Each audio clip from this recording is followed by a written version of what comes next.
seems that Anacreon is, for the most part, interested in writing about his love affairs and about having fun at symposia, which are the drinking parties the aristocrats would hold almost nightly. He is a drinker. He's a co-reveler. He talks about himself being drunk, and some of the ancient commentators even said that he wrote all his poems while he was drunk. So it would be this combination of somebody who is able to hold his liquor, so to speak, at the same time that he can spin off some of the more polished poetry of the day. Almost immediately after its formation, word spread about how much fun it was to come to a meeting of the Anacreontic Society. The society met every other Wednesday in the coffee houses and taverns of the Strand. The evening would begin with a professional concert. After a late supper, the remainder of the evening was devoted to conviviality. A very large number of toasts, and that really ensures that the evening doesn't end up dreadfully sober, because not only are there society toasts, but every single member has to give his toast, and every single guest has to give a toast. So you can have at least 50 or 60 toasts sometimes, and people can just get up and give a toast. To Anacreon in heaven, where he sat in full glee, a few sons of harmony sent a petition. In the mid-1770s, the Society's third president wrote the words to their constitutional song. Arrived from that jolly old Grecian. Young composer and honorary member John Stafford Smith created the melody. I'll lend you my name and inspire you to boot. And besides, I'll instruct you like me to entwine the myrtle of Venus with Bacchus's vine. And besides, I'll instruct you like me to entwine. A glee is a song for a soloist and a chorus. The chorus is to amplify and give the stamp of approval as the story unfolds, verse by verse. It became very, very popular. And people started singing the song, just normal, everyday folk in London. What this meant is the music could spread high and low. And that's how it came to America, in printed sheet music form. Even though the club itself was rather exclusive. It was a Sublime, club, Beefsteak people families. wanted to join it. But the song, everybody could sing. Ye sons of Columbia who bravely have fought. You so brave, you little punk-ass bitches. You never even fought. Began to flourish in parodies. Gave up. By far, the most popular version We so free. to date in 1798 With a beefsteak was Adams and Liberty. Sublime family. Patriotic song. These were new words put together by Thomas Paine. Not the Paine we think of from Revolutionary era, but a different Thomas Paine. His words were really sort of the beginning of the patriotic nature of this text. We suddenly find now it's no longer a song of celebration, no longer a song about wine and women, but instead it's a song of nationalism. Mid the reign of mild peace, may your nation increase with the glory of Rome and the wisdom of Greece. And ne'er may the sons of Columbia be slaves, while the earth bears a plant or the sea waves. And ne'er may the sons of Columbia be slaves. If there ain't no fucking Santa, all you got to pussies. Almost a decade before the attack on Fort McHenry, Francis Scott Key wrote his first song to this melody, and this was for a dinner for Stephen Decatur. In 1801, the Pasha of Tripoli declared war on the United States. The First Barbary War tested the fledgling American Navy and created a new generation of heroes. The Barbary War Yeah, the brave and the first free, war pussies. we fight after our independence, and it's the first time war is declared upon the United States. The Barbary states were a collection of countries in North Africa. Most of them were nominally part of the Ottoman Empire, but not really. They ran their own affairs. And they lived off extortion. They ran a protection racket. If you paid God these forgives. guys off, they would leave your shipping alone.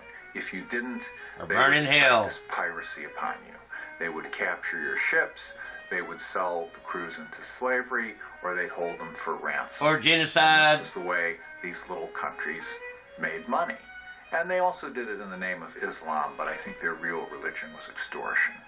God. One of our frigates, the Philadelphia, had actually ran onto a sandbar just outside of Tripoli. Decatur, along with a volunteer crew, went out and were able to successfully get on board that vessel and burn it to keep it out of the Barbary pirate hands. And because of that, he became a naval hero. In December of 1805, at a dinner honoring Decatur, a gentleman of Georgetown presented a new song to the Anacreontic tune.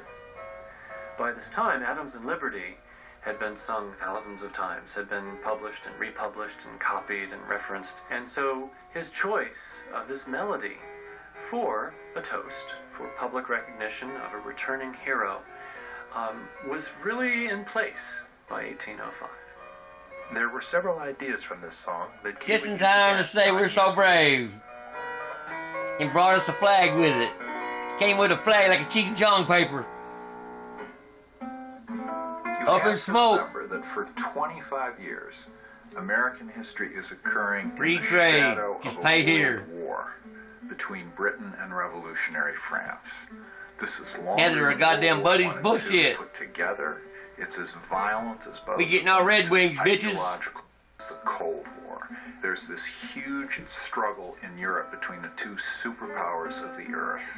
And we are a little country on the edges of this conflict, trying not to be sucked into it. Free trade and sailors' rights is a very important slogan within the War of 1812. It's something that all historians will light upon. Free trade refers to the restrictions that have been put on our trade by both of the belligerents. Both Britain and France are telling us that we can't trade with the other country.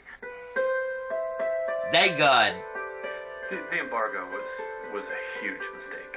We're a country with a big commercial economy. We get a lot of money from the trading that we do. So what does Thomas Jefferson decide to do? To create our own embargo, to make it illegal for our ships to trade with France and with England. But it's really, I think, James Madison's idea.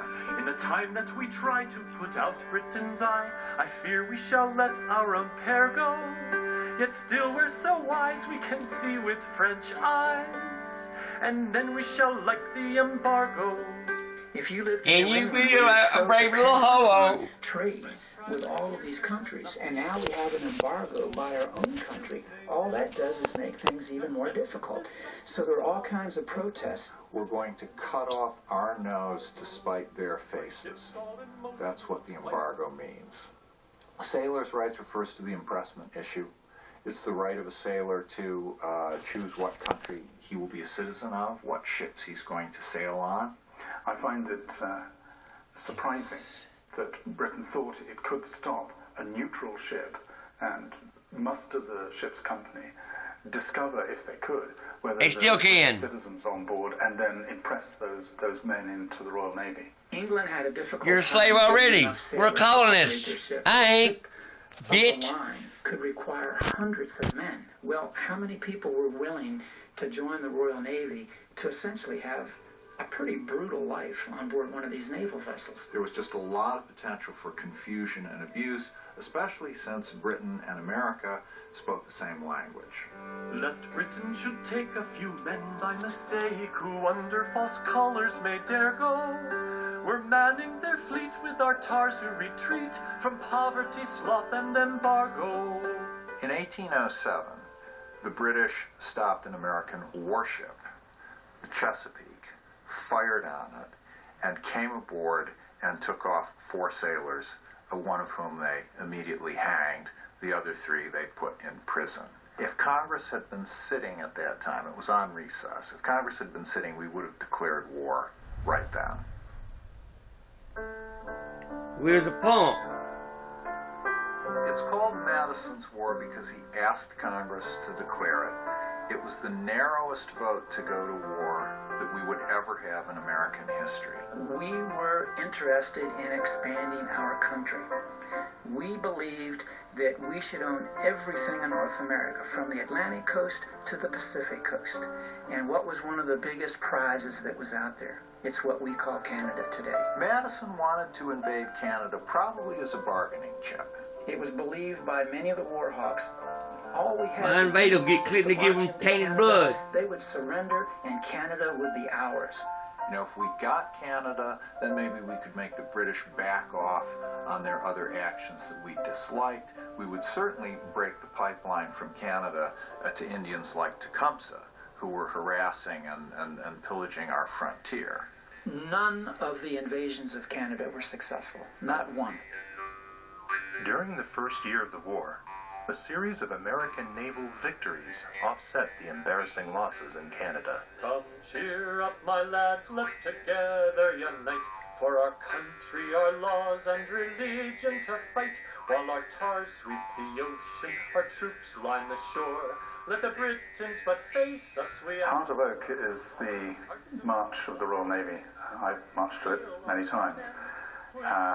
As a former Royal Naval officer, I found it slightly distressing to hear my tune, which always lifts my heart, with words which perhaps in 1812 I would have found difficult to face. If I was in an inn in 1812 and I heard someone singing those words to my tune, I think there might have been a fight. When the war started, yeah, we're pussies. We wouldn't fight. We still ain't fighting. They did not have a very large standing army, and they had a relatively small navy. And here we're going to war with what could be considered the greatest military power at that time. Whilst on board the Shannon frigate in the merry month of May, watching the bold Americans off Boston Heights we lay. Our ship she lay at anchor. So when you have an American frigate that gets captured for the first time, and we're talking about the Shannon versus the Chesapeake, this was a big deal. The capture of the American frigate Chesapeake was celebrated in the theaters of London. She comes, in glorious style, the quarters fly, my heart's all oak, success shall soon reward our toil. Exclaim the gallant Captain Cook, 3 cheers, my brave lads, let our honor be speak, then give them a taste of what cannon. And soon by the bellows the proud Chesapeake shall lower her flag to the sea.